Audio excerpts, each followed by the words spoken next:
Buenos días. En este vídeo entraremos en la última tendencia literaria, la última corriente literaria que tenemos que conocer en el curso de primero de bachillerato. Va a ser un vídeo súper condensado, súper breve, solo para que entendáis el tipo de narrativa al que nos estamos refiriendo y la importancia y la relevancia que tiene en la historia de la literatura española.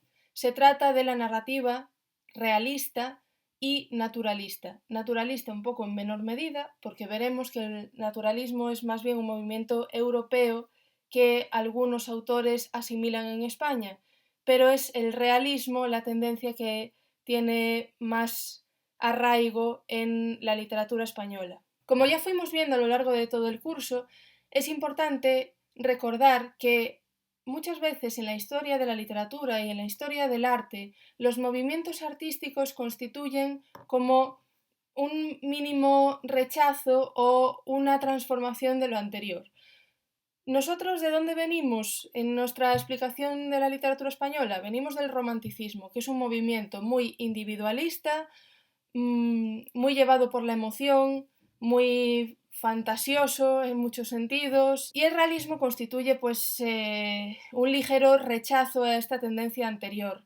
En el realismo la mirada se vuelca a la realidad contemporánea, de las clases que podríamos llamar medias, de la burguesía no demasiado adinerada, no estamos hablando de la aristocracia.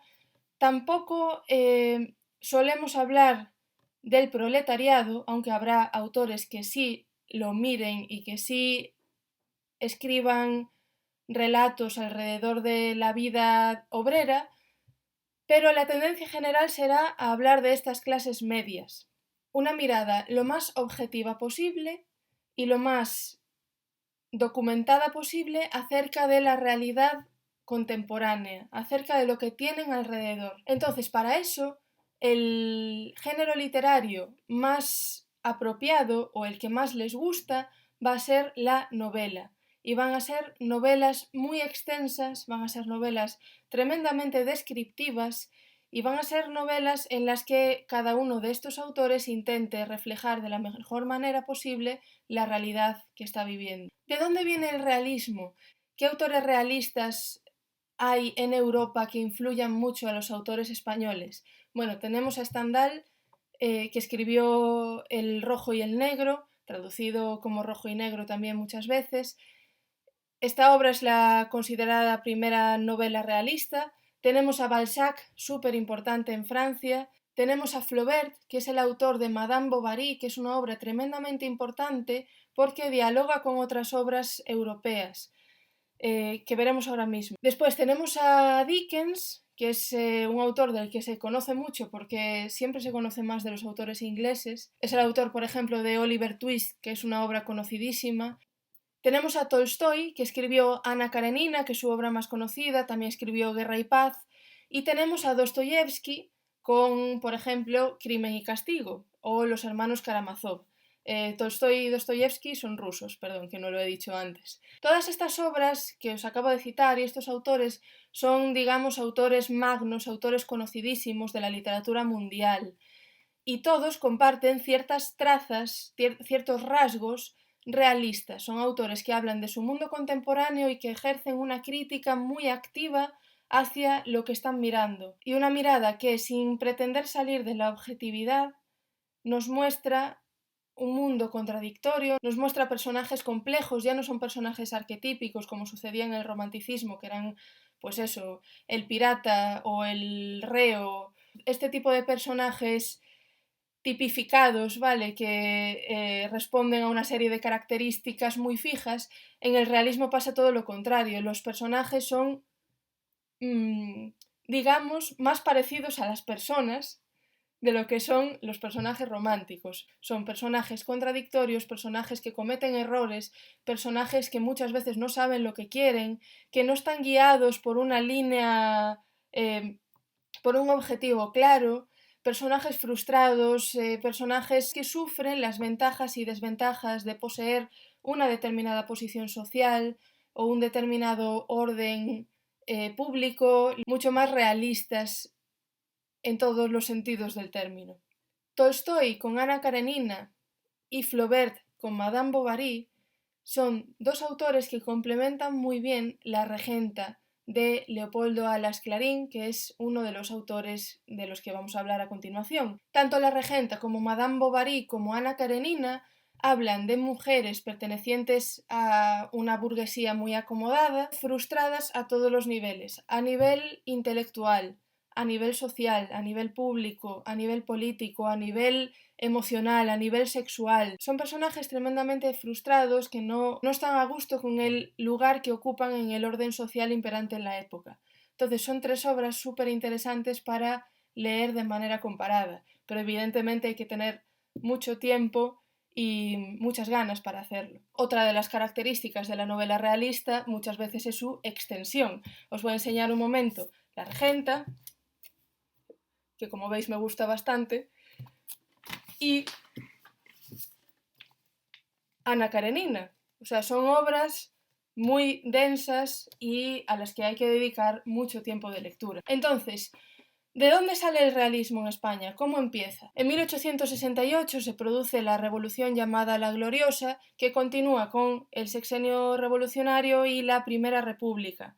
Después de la Primera República va a venir la Restauración Borbónica, que es un momento mucho más conservador, y comenzará una alternancia de partidos que mantendrá un cierto inmovilismo en España, cuyos representantes son el Partido Conservador y el Partido Liberal. Políticamente se establecía un turno entre estos dos partidos, entonces se iba alternando el gobierno del Partido Conservador con el gobierno del Partido Liberal y así continuamente, lo que da lugar pues a este inmovilismo del que os hablaba y que será una de las fuentes de crítica más importantes de la novela realista. ¿Por qué se caracteriza la novela realista? De nuevo, pues por la verosimilitud, es decir, nos vamos al mundo contemporáneo y nos vamos a la descripción de la vida cotidiana de las clases, sobre todo medias, o de la burguesía más bien. Los autores se documentan con mucho cuidado sobre lo que van a escribir, sobre los temas y las costumbres que van a reflejar en sus obras. Las descripciones son súper extensas, súper prolijas, súper cuidadas. Y tienen como fin pues crear una especie de gran cuadro de lo que está sucediendo. Los personajes son personajes, como decía, complejos, a menudo antiheroicos, ya no tenemos personajes con objetivos claros. Hay una intención crítica muy clara, una intención política a menudo, una intención de ver todo lo que no funciona en la sociedad desde el punto de vista más objetivo posible. Entonces, el tipo de narrador que va a haber será fundamentalmente un narrador en tercera persona omnisciente, es decir, que sabe todo lo que piensan los personajes. A mayores de este narrador omnisciente se va a dar un recurso literario muy interesante que se llama el estilo indirecto libre. El estilo indirecto libre es aquel en el que la tercera persona omnisciente del narrador pasa a contar los pensamientos de uno de los personajes de manera muy sutil. Es decir, en el medio de esta tercera persona narrativa se nos insertan los pensamientos de los protagonistas de manera subjetiva. Entonces es muy interesante porque no se pierde nunca este gran cuadro, pero al mismo tiempo nos está introduciendo en las preocupaciones, en los sentimientos, en las contradicciones de estos personajes. Clarín es un grandísimo autor en este sentido. La Regenta cumple muy bien estos principios del estilo indirecto libre. Otra de las características fundamentales de la novela realista es su extensión. Os he enseñado La Regenta. Otra de las obras fundamentales de la narrativa realista española es Fortunata y Jacinta, que ya veis también la extensión que tiene. Son casi siempre obras muy extensas. Entonces, nos vamos a saltar los inicios del realismo, aunque nos podríamos quedar con el autor Juan Valera y la obra Pepita Jiménez, que es la fundamental, y vamos a centrarnos en los tres autores fundamentales, que son Benito Pérez Galdós, Leopoldo Alas, que tiene de sobrenombre Clarín, por eso se pone entre comillas, y Emilia Pardo Bazán, que además, como sabéis, es coruñesa. ¿De qué nos tenemos que centrar cuando hablamos de Galdós? Bueno, Galdós es el autor de Fortunata y Jacinta, que es una de las obras fundamentales de la literatura española. Nació en Las Palmas de Gran Canaria, pero se trasladó a Madrid y allí fundamentó la mayoría de la ambientación de sus obras. Sus obras tratan del Madrid de finales del siglo XIX. Madrid era el centro neurálgico de toda la política, entonces, claro, Galdós estaba metido en medio de todas las intrigas políticas, toda la corrupción política, todos los apaños electorales, todo el acomodamiento de la burguesía, una burguesía que al principio había defendido pues la revolución, la gloriosa, y que ahora estaba completamente adormecida en el nuevo régimen de alternancia de partidos. Es un autor muy defensor del progreso, es un autor liberal y progresista, defensor de la ciencia, del progreso, de la educación, del poder de la educación para cambiar la sociedad, y es un autor que tiene la cualidad de sintetizar muy bien, como también, bueno, como los otros dos autores realistas de los que hablaremos, de sintetizar muy bien la vida colectiva, la vida política de Madrid con las vidas individuales. Entonces, es necesario, bueno, Galdós escribió muchísimo, pero es necesario incidir en dos de sus producciones. Una son los Episodios Nacionales, que son un conjunto de 46 obras que narran la historia de España desde 1805 hasta el reinado de Alfonso XII, siempre desde una perspectiva liberal, como es la suya, desde una perspectiva progresista. Entonces, claro, es una obra llena de crítica en ese sentido. La otra obra magna de Galdós es, evidentemente, Fortunata y Jacinta. Fortunata y Jacinta trata de, digamos, un triángulo amoroso que está insertado en el Madrid de una época. Entonces, todas las acciones de los personajes están integradas en una realidad social muy concreta. Los protagonistas son Juanito Santa Cruz, que es un burgués acomodado que se va a casar con una mujer llamada Jacinta, que también pertenece a la burguesía. Jacinta es una mujer que quiere cumplir con el rol de mujer que se espera de la época, es decir, una mujer sumisa, buena madre de familia, buena esposa, etc. ¿Qué pasa? Que Jacinta no puede tener hijos. No se sabe, se asume que la culpa de no poder tener hijos es de Jacinta, aunque nunca se sabe en realidad. O sea que le están también echando la culpa de manera... Tiene una lectura de género muy clara esto. Y Juanito Santa Cruz está, en realidad, enamorado u obsesionado con una mujer de clase baja, de clase obrera, llamada Fortunata. Fortunata es una mujer que no puede aspirar al tipo de vida que lleva Jacinta ni que lleva Juanito Santa Cruz, pero que al protagonista masculino le sirve continuamente como amante. Entonces hay una relación entre los tres muy interesante y muy compleja. Entonces lo que nos está presentando Galdós ahí es una burguesía muy decadente, sin principios morales casi, y una clase baja que hace lo que puede para salir adelante, para sobrevivir, que está encarnada por Fortunata. No os voy a decir cómo acaba la novela, si queréis en algún momento de vuestra vida es muy recomendable que la leáis. Después está Leopoldo Alas Clarín, que es otro de los autores fundamentales del realismo. Tiene una producción mucho menos extensa que la de Galdós. Fue, además de escritor, un crítico literario muy activo. Se llevaba con Galdós y se llevaba con Emilia Pardo Bazán, y hacía una crítica muy aguda de lo que estaba pasando en la literatura española, en la literatura europea, y qué relación tenía todo esto con la política y con la vida social de la época. Leopoldo Alas Clarín, recordemos que Clarín es el seudónimo, nació en Zamora, pero vivió en Oviedo toda su vida, y Oviedo es la ciudad en la que se desarrolla La Regenta. Es autor, además, de muchos cuentos súper recomendables, os voy a dejar alguno en el aula virtual.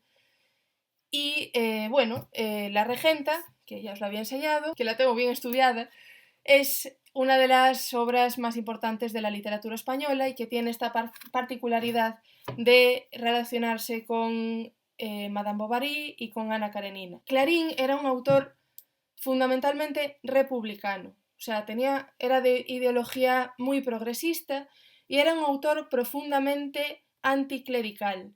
Se metía muchísimo con la Iglesia, que no con la religión, no con la religiosidad, porque era un autor profundamente con unas convicciones religiosas muy profundas, pero que veía fatal, fatal, fatal los excesos y la corrupción a la que había llegado la Iglesia. Esto se ve muy bien en La Regenta. La Regenta está protagonizada por una mujer llamada Ana Ozores, que es una chica de 27 años, idealista, culta, casi romántica en su forma de ser, que está atrapada en un matrimonio terrible, en un matrimonio completamente frustrado con un señor llamado Víctor Quintanar, mucho mayor que ella, que tenía el oficio de regente, por eso ella se llama la regenta, y Víctor Quintanar es una persona que no puede satisfacer ninguno de los deseos de Ana Ozores, ya no solo hablando en términos emocionales, sexuales, amorosos, que también, sino en términos de liberación, en términos intelectuales. Es un hombre que la tiene atada a una forma de vida que ella detesta.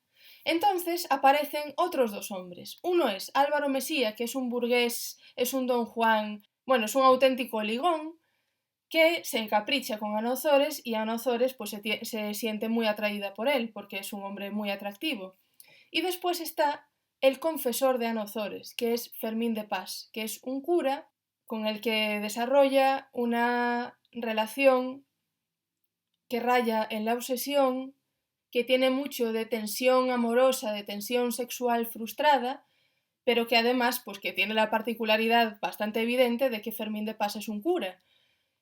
Entonces, lo interesante de esta obra es que los personajes principales están insertados en la ciudad de Vetusta, que es un trasunto de la ciudad de Oviedo. Un trasunto quiere decir que es como una especie de realidad literaria paralela, muy fiel a la realidad. Entonces, La Regenta es un cuadro gigantesco de la ciudad de Vetusta, que se dice muchas veces que Vetusta es la auténtica protagonista de La Regenta, y los personajes se mueven por ella, interaccionan y están muchas veces condenados al papel social que tienen que cumplir. Es una obra también tremendamente crítica con la sociedad y muy, muy, muy interesante a nivel de construcción psicológica y social de los personajes, sobre todo de la protagonista, de Ana Ozores. Y por último tenemos a Emilia Pardo Bazán, una mujer fundamental en la historia de la literatura, que además tuvo una vida social interesantísima y que, bueno, que aquí es más que necesario conocer por sus obras realistas ambientadas en la ciudad de Coruña. No puedo dejar de sorprenderme de cómo el libro de texto dedica estas páginas a Benito Pérez Galdós, estas páginas a Benito Pérez Galdós, un poco menos a Clarín, y ahora nos viene con el naturalismo, y aquí abajito nos habla de Emilia Pardo Bazán y se quedan tan panchos, cuando Emilia Pardo Bazán es una de las autoras más importantes de la literatura española. Entonces, vamos a hablar un poco de ella. Es la autora más accesible de leer para gente de vuestra edad, o sea que os recomiendo vivamente que si os apetece le echéis un vistazo este verano cuando tengáis tiempo y que os leáis alguna de sus obras. Emilia Pardo Bazán fue una mujer interesantísima desde el punto de vista de los estudios de género, de los estudios feministas, aunque también es cierto que era una mujer muy conservadora en muchos aspectos, y es de todos los autores que estamos viendo la que más se acercó al movimiento europeo llamado naturalismo. El naturalismo, que seguro que os suena ya, cuyo mayor exponente es Émile Zola, francés, es una corriente literaria que abogaba por una extrema documentación de los autores y autoras a la hora de escribir y de una mirada lo más objetiva y lo más científica posible. Son autores que reflexionan muchísimo sobre el determinismo social, es decir, sobre cómo nacer en una clase social o en otra, en un contexto social o en otro, determina de manera clara y imposible de escapar nuestro carácter, nuestra forma de ser y nuestras posibilidades vitales, nuestras posibilidades de realización vital. Esto ya se ve en el realismo, se ve muy bien, por ejemplo, en Clarín, en La Regenta, porque vemos que Ana Ozores está muy frustrada por no poder cambiar cosas de su vida por culpa del lugar social al que pertenece y del papel social que debe cumplir. ¿Qué ocurre? Que los naturalistas vuelcan su mirada hacia lo que no estaba tan de moda en el realismo, que son las clases bajas, que es el proletariado, la clase obrera, los campesinos, los obreros de las fábricas. Toda la miseria que había a finales del siglo XIX en las vidas de estas personas para favorecer a unas clases burguesas que antes ni siquiera los miraban. Entonces, esta tendencia literaria, desde luego a nivel europeo, es interesantísima, aunque también es muy pesimista y además este determinismo se puede instrumentalizar de una manera muy mala, es decir, si un autor es conservador y considera que la clase obrera nace así y ya va a ser así durante toda su vida sin posibilidad de cambiar, es mucho más fácil justificar su explotación. Entonces, el naturalismo, como es una tendencia con una pretensión de objetividad muy grande, de solo mostrar la realidad, se puede tomar de una manera o tomar de otra, pero si lo acogemos desde una mirada crítica, pues vemos todo lo que falla en la sociedad de manera muy cruda. Y ahí entra Emilia Pardo Bazán. Emilia Pardo Bazán, pese a ser una autora de origen burgués y que comenzó además siendo carlista, o sea, siendo muy conservadora, fue una autora que observó muy bien las condiciones de vida de las clases obreras. A este respecto tenemos dos obras de las que me gustaría hablar un poquito. Una es Los Pazos de Ulloa, que es la obra más famosa de Emilia Pardo Bazán, en la que habla de la degeneración profunda del caciquismo gallego. Es una obra ambientada en Galicia, evidentemente, ya solo el nombre Los Pazos de Ulloa nos lo tiene que decir, y habla de la brutalidad de los caciques de esta clase muy venida a menos en relación con el campesinado y con las clases bajas que los sirven. Es una novela muy fácil de leer y muy interesante y que retrata muy bien una época. Y después tenemos La Tribuna. Se ambienta en la fábrica de tabacos de Coruña. Ya sabéis que está cerca del puerto, cerca de la Plaza de la Payoza. Es una obra que trata de el día a día de las cigarreras, de las mujeres que hacían los cigarros en esa fábrica de tabacos. Es una obra que habla de una huelga obrera, y que tiene como protagonista pues, a una mujer proletaria, siendo Emilia Pardo Bazán una mujer profundamente burguesa. Entonces es una obra un poco contradictoria en ese sentido, pero muy interesante. Una anécdota curiosa a contar con esto es que Emilia Pardo Bazán, claro, como tenía esa tendencia naturalista, acogió muy bien los principios naturalistas, pensaba que era imprescindible documentarse todo lo posible, y no solo documentarse con libros, sino documentarse yendo a mirar y observando la realidad que la rodea. Entonces, Emilia Pardo Bazán, para la escritura de La Tribuna, se pasó muchos días en la fábrica de tabacos. ¿Y qué ocurría? Que las cigarreras veían a una señora evidentemente de una clase social mucho más alta que la suya, muy bien vestida, con unos contactos increíbles, con una forma de hablar que no era la suya, y no les inspiraba confianza. Hasta que Emilia Pardo Bazán empezó a llevar a su hijo, que era un niño pequeñito, y como los niños traspasan mucho mejor las barreras sociales que los adultos, las cigarreras empezaron a dejar a Emilia Pardo Bazán entrar en su mundo. Entonces, bueno, esto es anecdótico, pero me parece interesante. En general, Emilia Pardo Bazán fue una mujer muy determinada en conseguir sus propósitos literarios y sociales y que no se amedrentó nunca ante las críticas profundamente machistas que le llegaban y ante los impedimentos que ahora nos parecen bárbaros, pero por ejemplo, el Ateneo de Madrid, que era una de las sociedades culturales y literarias más importantes de la España del siglo XIX, no le permitía entrar como socia por ser una mujer.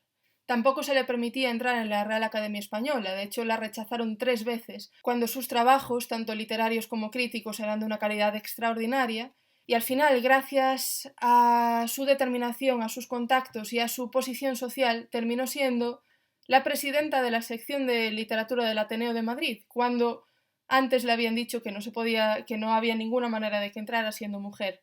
Anécdotas como esta de Emilia Pardo Bazán hay muchísimas, o sea, los lugares a los que consiguió entrar abriendo camino a muchas mujeres después fueron innumerables.